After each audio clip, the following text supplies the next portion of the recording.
నమస్తే అండి, welcome to Guntur రుచులు. ఈరోజు ఇక్కడ వీడియో ఏంటని చూస్తున్నారా, టమాటో రైస్ అండి.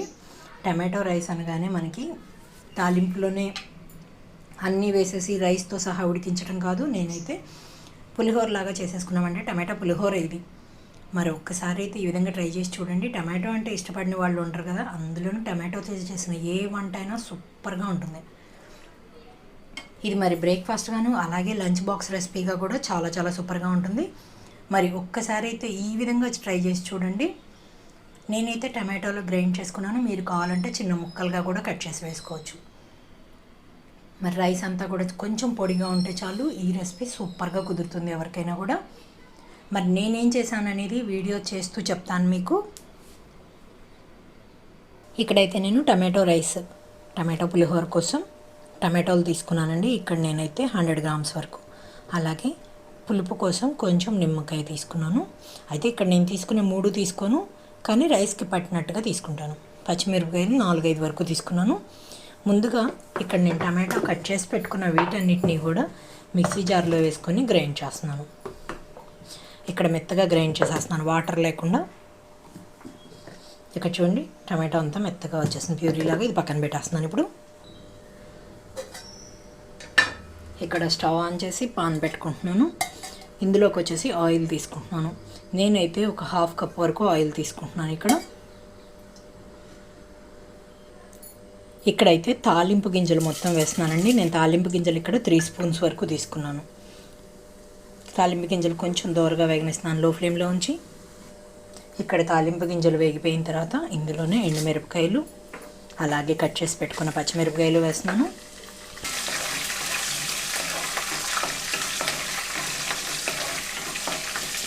ఇక్కడ ఏ మసాలాలు కూడా వేయకుండా చేస్తున్న రైస్ అండి ఇది. మనకి ఉల్లిపాయ కానీ వెల్లుల్లిపాయ కానీ ఏమీ వేయట్లేదు. ఇక్కడ పచ్చిమిరపకాయలు కూడా కొంచెం దోరగా వేగనిస్తున్నాను. ముందు పచ్చిమిరపకాయలు కూడా వేగిన తర్వాత ఇందులోకి పసుపు తీసుకుంటున్నాను, ఒక 1/2 స్పూన్ వరకు.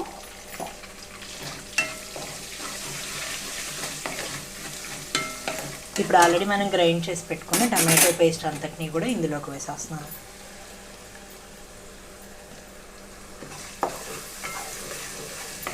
ఈ టమాటో పచ్చిగా వేయించుకున్నాం కాబట్టి ఇక్కడ మనకి చక్కగా ఉడికిపోవాలి. ఆయిల్ అంతా పైకి తేలిపోయేలాగా ఉడికిపోవాలన్నమాట.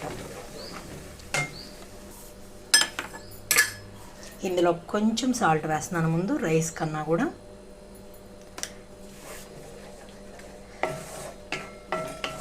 నేను ఇక్కడ మీడియం ఫ్లేమ్లో ఉంచి 5 నిమిషాల పాటు చక్కగా ఈ టమాటో అంతా కూడా ఉడికించేస్తున్నాను. మూత పెడుతున్నాను ఇక్కడ నేను 5 నిమిషాలు కూడా.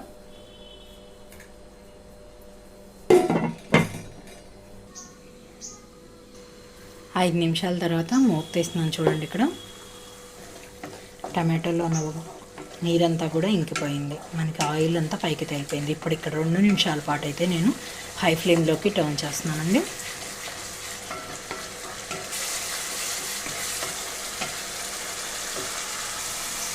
ఇక్కడ ఈ కన్సిస్టెన్సీకి వచ్చినప్పుడు 5 నిమిషాల తర్వాత ఇందులోకి రైస్ తీసుకుంటున్నాను, ఉడికించి పెట్టిన రైస్. ఇక్కడైతే నేను 4 to 5 కప్స్ వరకు తీసుకుంటున్నాను. ఈ రైస్ అంతా కూడా ఈ టమాటో దాంట్లో చక్కగా కలిసిపోవాలి. లో ఫ్లేమ్లోకి టర్న్ చేశాను ఇక్కడ నేను.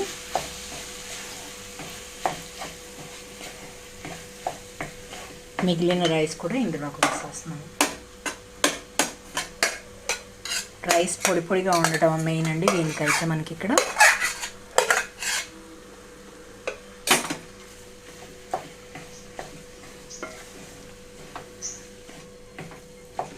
చక్కగా పులుపు అంతా కూడా పట్టేలాగా చూసుకోవాలి ఇక్కడ రైస్కి. అలాగే రైస్కి తగినట్టుగా సాల్ట్ వేస్తున్నాను ఇక్కడ.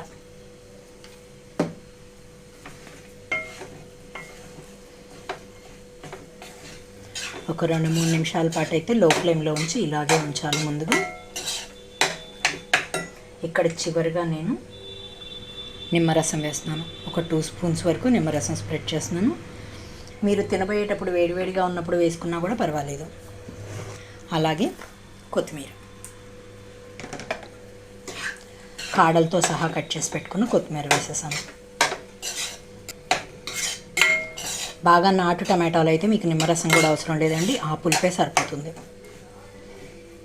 2 నిమిషాల పాటు ఇలాగే ఉంచేసి స్టవ్ ఆఫ్ చేస్తున్నాను. 2-3 నిమిషాల తర్వాత స్టవ్ ఆఫ్ చేసేస్తున్నాను. సర్వింగ్ బౌల్లోకి తీసుకుంటున్నాను. ఇక్కడ చూడండి, టమాటో రైస్ అయితే రెడీ అయిపోయింది.